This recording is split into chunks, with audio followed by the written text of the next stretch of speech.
Alright guys, this is Vol and welcome back to another game of Warhammer Fantasy Battles, and this time it is Tomb Kings versus Tomb Kings. It's a rivalry between two Tomb Kings players, both playing with the same race, same kind of army. And really looking forward to this because this is my first time against another Tomb Kings player. Have been planning this for quite some time, and while you guys look at the opening photo here, I'm just going to say a few background things now. Those of you who play Warhammer will know that Warhammer is a game with quite a diverse background. There are a lot of stories, and there's a very, very deep sort of universe which Warhammer takes place in. And often when I play a game of Warhammer, I like to think about why my army would be facing the opponent's army, just in terms of the fluff, in terms of the background. And against, say, like for example, Tomb Kings versus Empire, for example, it's a little bit hard to imagine because the Tomb Kings live in this desert way across the world from Empire, and why would the Tomb Kings sort of be all the way over there? And with Orcs and Goblins, it's a little bit better. With Dwarves, it's even harder.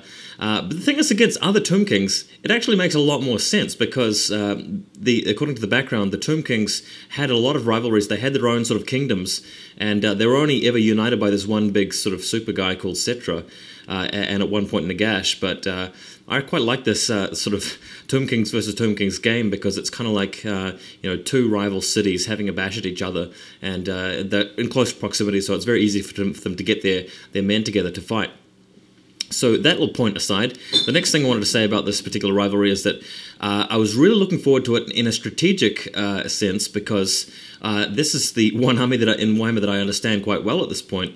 And I had a lot of ideas for things that I could do against another Tomb Kings player, which I've been saving up. So I'll talk about those as the game continues. As you can see here, this photo shows my chariots deployed on either side of the forest with a casket of souls in the forest in the middle. One Scorpion next to the chariots. The other Scorpion and Swarm are going to be tunneling behind his archers on the hill. And the Carrion, big units of infantry in the center. The Hierophants in with the skeleton unit. The Kings with the archers over the far left, and the Skelepolts on the hill carrying over behind it. And you actually see two tiny counters next to the Skelepolt. My enemy is actually tunneling his own Scorpion and Swarm next to my Skelepolt, so we'll have to deal with that later in the game.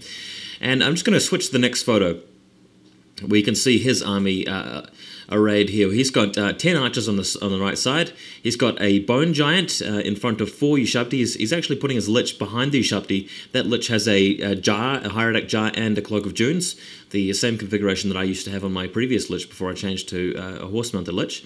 Then he's got a big block of skeletons with a King, Destroyer of Eternities in the front rank. He's using the combo of Destroyer of Eternities and Collar of Shapesh, which is the stock standard Tomb King on foot. I use the Cloak of Dunes because I'm a bit different, but that's the standard Tomb King setup. Now he's actually using an Icon Bearer, which is regarded as a very, very weak choice for Tomb Kings, and in fact it's one of the weakest choices you can make in terms of hero choices in Warhammer overall. But full kudos to my opponent for trying it out. I think he deserves a pat on the back for trying that out. I mean, it weakens your magic phase, and you don't really achieve much by having that Icon Bearer. So it makes this list kind of fluffy and kind of fair, rather than just going straight for the stuff that's most effective. So really want to commend him for doing that. We've got some horse riders there with bows, so the light cav, not too expensive. Then a big block of 20 archers on the hill with a Lich in that unit, and then on the far side we've got another giant and a Scorpion, and very observant viewers will notice that he's using another model to represent a giant there. That's actually from the Privateer press range, War Machine and Hordes and so forth. I think it's a Trollblood model. Viewers who are familiar with that game system might like to fill me in as to what model it is, but he's using that to represent a giant. So this is a double giant list, and really looking forward to how this goes. Just going to switch to the next photo. The game still hasn't started. This is just still deployment type stuff. You can see his Lich there behind the Ushabti. And let me just tell you about what my game plan was before I showed up to the club today. The game plan was actually to assassinate his Hierophant by strategically placing my tunneling Scorpions and Swarm nearby, and then using my Flying King and Carrion just to get in and box him in and charge the Hierophant and kill it. But having seen the fact that he's got a Hierophant with a Cloak of the Dunes instead of just on a horse like I do, and seeing the fact that he hasn't got a Skelepole to try and take out with any of my Swarms, I had to come up with a completely different plan. So really, I unfortunately had to, even though I thought about my game plan carefully, I've decided to ditch the game plan, and in this case, I'm just going to play it quite conservatively, try to use my more powerful magic phase and my more powerful ranged shooting phase to get the better of him.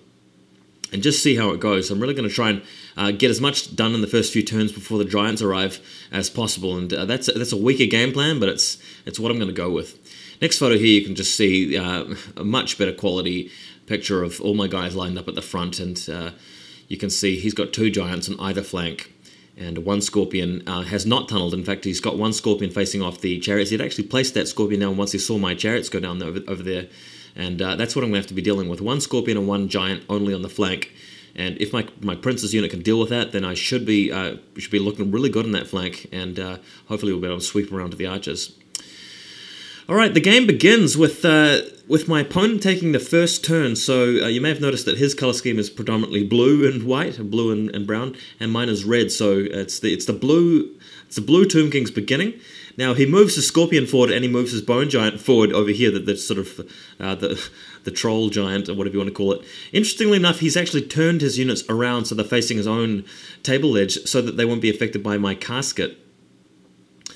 And I actually think, I was really surprised when he did that. I think it was a mistake for him to do that, because that means that I can move my chariots around without worrying about being charged by his guys. And he scrolled my casket anyway when it came to be my turn. So I think turning his guys around like that was a mistake. I wouldn't have done it, but that's what he's decided to do. He's a bit worried about the casket hurting him a lot.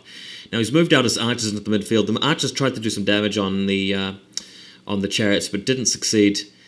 There you go. By the way, this is actually a photo of, what we're seeing here is a photo of my turn 1. This is where his units ended up in his turn 1, and then my turn 1 I sent the carrion over to the far side and brought the chariots and scorpion slightly forward. So yeah, we're actually in, sorry to confuse you guys, but we're actually in Vorl's turn 1. Going to switch to the next photo where you can see a bit in a bit more detail what's going over on my left-hand side flank.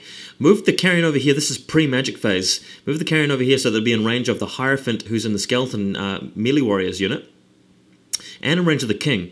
And you can see here the precarious situation that the king's in.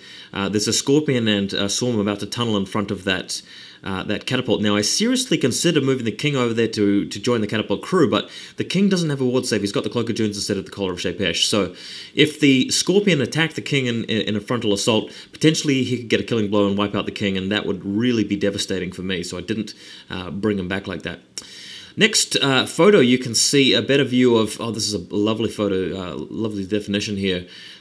Just moving forward with the bone giant, we decided these big rock columns were impassable terrain that blocked line of sight between the giant and my catapult in the hill. So he's pretty safe here from any kind of catapult attacks so far. Nice bit of terrain too, and yeah, just loving the paint job on this guy's army in general. It looks really nice, very sort of dull and cold colors, but it's just so beautiful to look at in person when you're really there. Take my word for it. Next picture again looks like it's Tomb King's turn 1. It's a Vorl's turn 1, my turn 1, and I fired the catapult at the bone giant, which is represented by the Trollblood model there. And there's a little blue marker where the catapult landed, but then I scattered and hit the scorpion instead, but didn't actually get a full-on under the hole on the scorpion, partialed it, didn't wound it, and it didn't inflict any damage. So unfortunate, but it came very close to scattering 8 inches over there and wiping out a scorpion, which would have been awesome. Next photo, the Tomb King's magic phase continues with the carrion charging the unit of 8 bone archers on the left-hand side of the field. Doing very well over here, and the reason I charged these archers is because carrion actually have higher weapon skill than archers. I've got 2 attacks each, and obviously toughness 4 will save me against a lot of pounding there. So it's just unit strength that he's got over me. The carrion should beat the archers in close combat.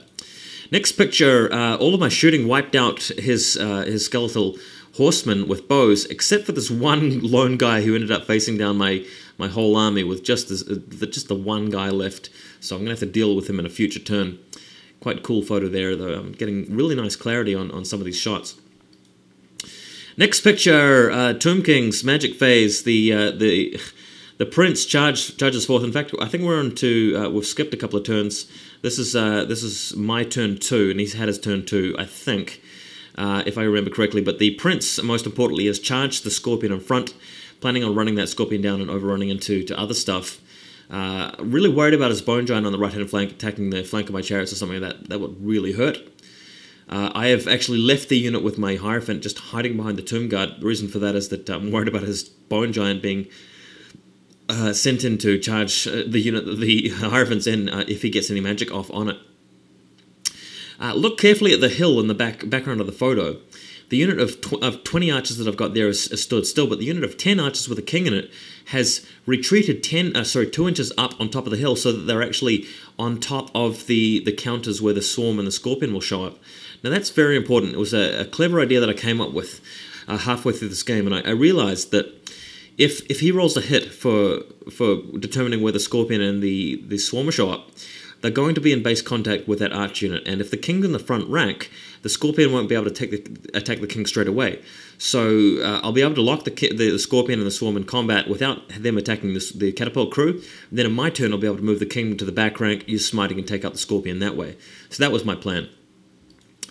Next picture. This is a much better picture as to what's going on, so you can actually see my insect